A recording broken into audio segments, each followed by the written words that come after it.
Here we are just a few days away, a lot of scrutiny facing this election. Tell us a bit about how prepared your office is. Well, I feel very confident both in our office and the election offices around the state. We've already seen a few weeks now of early voting, and that seems to be going very smoothly. And we were really fortunate in Arizona. Number one, that we already had such robust participation in vote by mail. So our efforts to ramp that up have really been successful. Additionally, we had our presidential preference election back in March when the pandemic was just getting off the ground here. And so we're able to deal with a lot of things real time, a lot of the challenges that we knew we would have headed into the August primary and this election. So just really able to learn lessons from there in terms of what we needed to plan and prepare for now.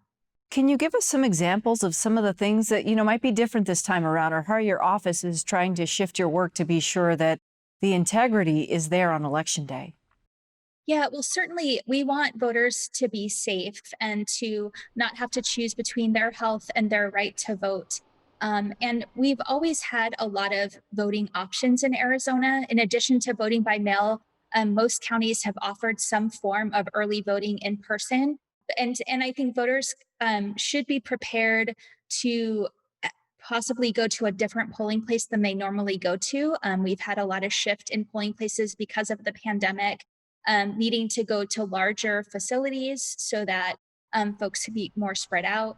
But also just some facilities weren't available because of closures. And so that's a difference. And then just, following all the health guidelines that you follow in other aspects of your life, masking, gloves, whatever you need to be safe. Every county, every precinct is different. Can you give us a sense of what's going on behind the scenes across the state to prepare for this big day? We've been working really closely with all the county election offices.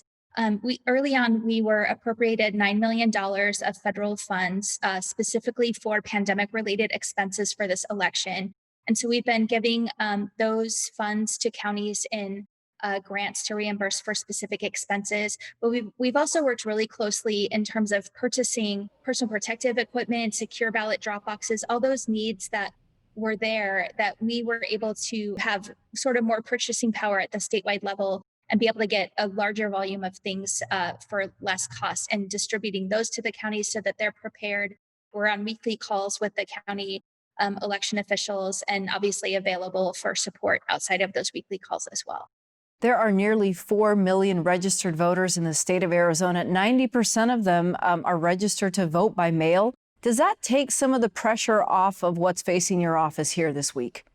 I think certainly the fact that most of our voters are on the permanent early voter list provides some certainty in terms of the planning that needs to be done for election day in terms of the expected turnout on election day.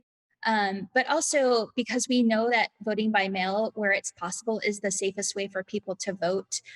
We're able to, focus on the safety of the voters and poll workers for those folks who do go vote in person. All eyes are on Arizona. I mean, it's a battleground state. What can we expect election night? Because as we know, not all precincts will be reporting right away, but people are going to want to know what happens locally, at the state level, and of course, federally. Yeah, the great news about Arizona is that we are already able to start tabulating ballots. Ballot tabulation starts 14 days before the election, so that started on October 20th, and so a large percentage of votes will already be tabulated on by election day. Throughout the night, those results that are coming in from election day polling places will be posted. So we'll have a good number of results. I think the number we don't know yet, and we won't know until maybe late at night on election night or possibly even the next morning, is how many people dropped off their ballots on election day. And those are the ones that still have to be processed, signature verified, and then tabulated. And so that's the we don't know that number, so it's hard to predict the percentage of results we'll have in on election night. Rest assured, though, your office is prepared and waiting for those. Yes, absolutely. Okay, Secretary Katie Hobbs, thank you for your insight. Thanks so much.